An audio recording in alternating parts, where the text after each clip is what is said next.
315 metre लंबी और 18 floor building जितनी ऊंची। ये है MSC मेराविलिया क्रूज शिप, जो मॉडर्न शिपिंग इंडस्ट्री के लिए किसी रोल मॉडल से कम नहीं है। 80,000 टन या फिर 8,000 अफ्रीकन हाथी से भी ज्यादा वजनी ये क्रूज शिप समंदर में तैरते किसी छोटे विलेज का मंजर पेश करती है। ये पूरी तरह से सेल्फ सफिशिएंट है, जो 7,000 लोगों को कई हफ्तों तक किसी भी चीज की कमी महसूस नहीं होने देती। 2500 luxury sweets, casinos, fitness centre, open terraces, pools, water parks, dancing floors, restaurants और हत्ता के इसके अंदर एक पूरा शॉपिंग मॉल भी मौजूद है। इसकी कंस्ट्रक्शन में टोटल 1 अरब US डॉलर्स यानी के 8,250 करोड़ रुपए और 60 लाख घंटों की मेहनत लगी, जो 450 इंजीनियर्स और हजारों वर्कर्स की दिन रात की मेहनत के सिवा मुमकिन नहीं था। शिपिंग कंपनी MSC ने इसकी डिजाइन और कंस्ट्रक्शन के लिए फ्रांस की एक कंपनी को कॉन्ट्रैक्ट दिया। उनकी रिक्वायरमेंट थी कि उनको एक ऐसी क्रूज शिप चाहिए जो स्टेबिलिटी में दुनिया की तमाम शिप से ऊपर हो, जो जब चले तो उसमें जरा सी भी वाइब्रेशन ना हो, उसमें कोई ऐसा मैकेनिज्म हो कि अंदर बैठे लोगों को सी सिकनेस या फिर मोशन सिकनेस भी ना हो। और सबसे बढ़कर MSC को ये पूरी क्रूज शिप सिर्फ 4 सालों के अंदर अंदर चाहिए थी। डेडलाइन से एक भी दिन ऊपर गया तो कंस्ट्रक्शन कंपनी को रोजाना 1 लाख यूरोस का जुर्माना अदा करना पड़ेगा। पर सवाल है कि इतने कम वक्त में ये मुमकिन कैसे होगा। ज्ञान मत पेल चैनल में आपका स्वागत है। नाजरीन, STX फ्रांस, जिनको इस स्टील के पहाड़ को खड़ा करने का चैलेंज सौंपा गया था, उनको इसकी कंस्ट्रक्शन के दौरान कई चैलेंजेस का सामना करना पड़ा। कुछ फीचर्स तो ऐसे भी थे जो शिपिंग इंडस्ट्री में पहली बार अटेम्प्ट किए जा रहे थे। 4 सालों की डेडलाइन में से मेराविलिया की प्लानिंग और डिजाइनिंग में ही 2 साल गुजर गए। 2015 में ऑफिशियली इसकी कंस्ट्रक्शन का आगाज हुआ, जबकि 2016 में इनको ये वेसल डिलीवर करनी थी। 150 हेक्टेयर्स बड़े सेंट नज़ीर शिपिंग यार्ड में हजारों स्टील की शीट्स मंगाई गई। 315 मीटर लंबी क्रूज शिप पर कौन से हिस्से में कौन सा पार्ट कितना बड़ा और किस शेप में होगा, ये डिजाइन पहले से रेडी थे। बस अब सिर्फ इनको काटना था और वही सबसे एक्यूरेसी वाला काम था। इसके लिए एक रोबोटिक आर्म की मदद ली गई। इस दौरान इनको एक शीट में से ज्यादा पीसेस काटने थे ताकि स्टील शीट की वेस्टेज कम से कम हो। ये इतना एक्यूरेसी वाला काम था कि इसको हाथों की मदद से करना इम्पॉसिबल था, क्योंकि अगर एक भी पीस में 1 मिलीमीटर का भी फर्क आया तो पूरी 2 सालों की मेहनत जाया हो सकती है। मेराविलिया को बनाने के लिए टोटल 3 लाख पीसेस चाहिए थे, वो भी अलग अलग शेप के। इन पीसेस को वेल्ड करके बहुत कॉम्प्लेक्स पार्ट्स बनाए जाने थे, जैसा कि ये बल्बस बो, जिसको मरीन इंजीनियर्स बल्ब भी कहते हैं। ये बड़ी बड़ी शिप्स के बिल्कुल फ्रंट एंड पे लगता है, जो क्रूज के दौरान पानी को काटने में मदद करता है। अगर ये बल्बस बो ना हो तो शिप्स को ज्यादा ड्रैग का सामना करना पड़ता है, और ज्यादा ड्रैग का मतलब है कि ज्यादा फ्यूल इस्तेमाल होगा। बल्बस बो के अलावा शिप का हल बनाना भी एक बहुत ही कॉम्प्लिकेटेड टास्क होता है। ये मेन बॉडी होती है जो लाखों टन वजनी शिप को पानी में फ्लोट करती है। इसका डिजाइन और शेप बहुत ही इम्पोर्टेंट होता है, क्योंकि ये अलग अलग समंदरों में अलग तरह से रिएक्ट करता है। सॉफ्टवेयर की मदद से 150 हल डिजाइन बनाए गए और फिर एक एक को सिमुलेटर पे टेस्ट किया गया। ये सारी टेस्टिंग एक डमी शिप पे की गई, जिसमें जगह जगह सेंसर्स लगाए गए। कितनी स्पीड पे पानी की फोर्सेस का शिप पर क्या असर होगा, ये सारी टेस्टिंग करने के बाद जो हल सबसे स्टेबल था उसको सेलेक्ट किया गया। अब बारी थी मेराविलिया के सबसे इम्पोर्टेंट हिस्से यानी प्रोपेलर्स की। 20 मीटर ऊंचे ये स्टील के देव 80,000 टन वजनी क्रूज शिप को चलाने की ताकत रखते हैं। एक एक का साइज करीब डबल स्टोरी बिल्डिंग और वजन एयरबस A320 से भी ज्यादा है। ये electric motors total 4 crore watts के बराबर बिजली खर्च करती हैं। यानी ये इतनी ही पावर है जिससे 35,000 1.5 टन के एयर कंडीशनर्स चलाए जा सकते हैं।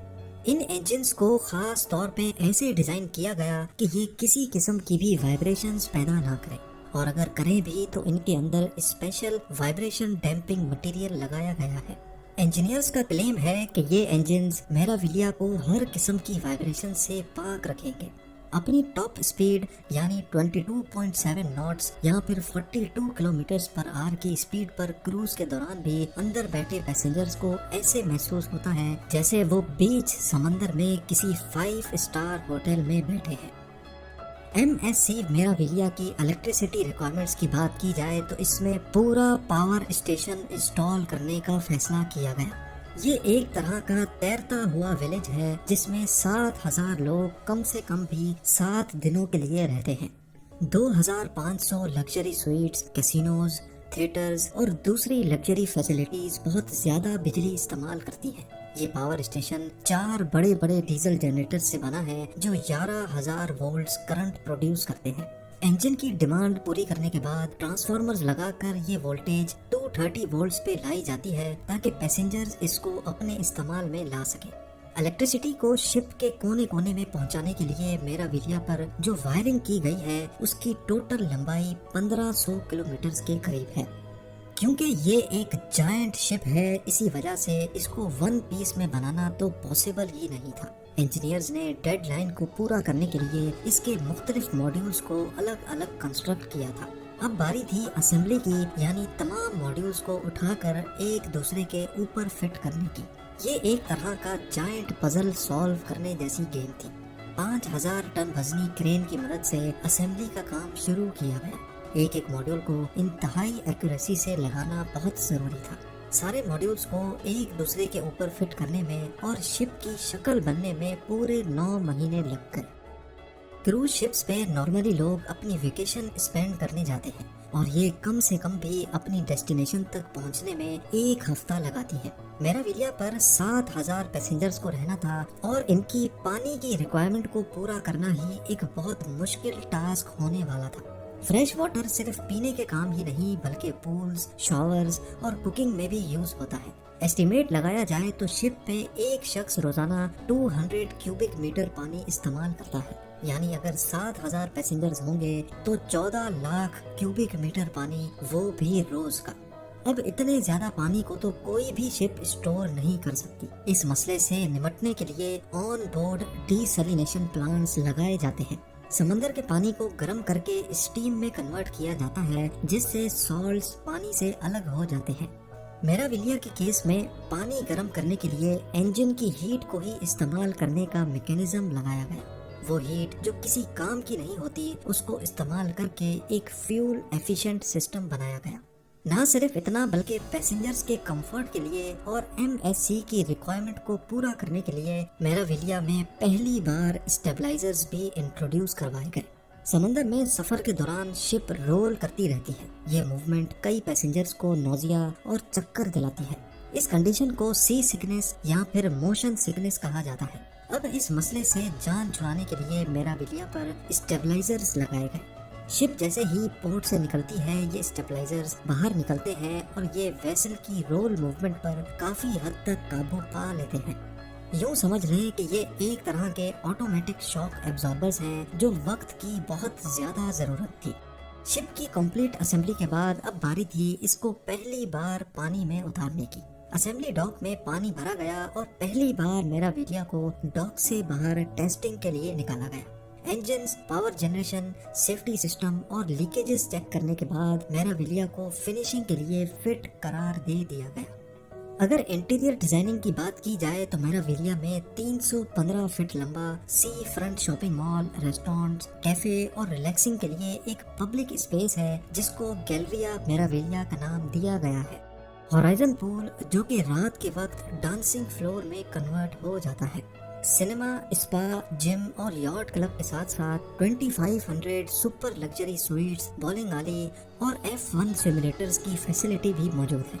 ये तमाम फिनिशिंग और डेकोरेशन का काम मुकम्मल करने के बाद STX ने वक्त से पहले ही इस शाहकार को MSC के हवाले करके अपना आखिरी चैलेंज भी पूरा कर दिया। MSC मेराविलिया मॉडर्न शिपिंग इंडस्ट्री के लिए किसी रोल मॉडल से कम नहीं है। 3 जून 2017 से ये इंजीनियरिंग मास्टरपीस सर्विस में है और इस पे सिर्फ एक दिन ट्रेवल करने के $600 या फिर 50,000 इंडियन रुपीस खर्च करने पड़ते हैं। उम्मीद है ज्ञान मत पेल वीडियो भी आप लोग भरपूर लाइक और शेयर करेंगे। आप लोगों के प्यार भरे कमेंट्स का बेहद शुक्रिया। मिलते हैं अगली शानदार वीडियो में।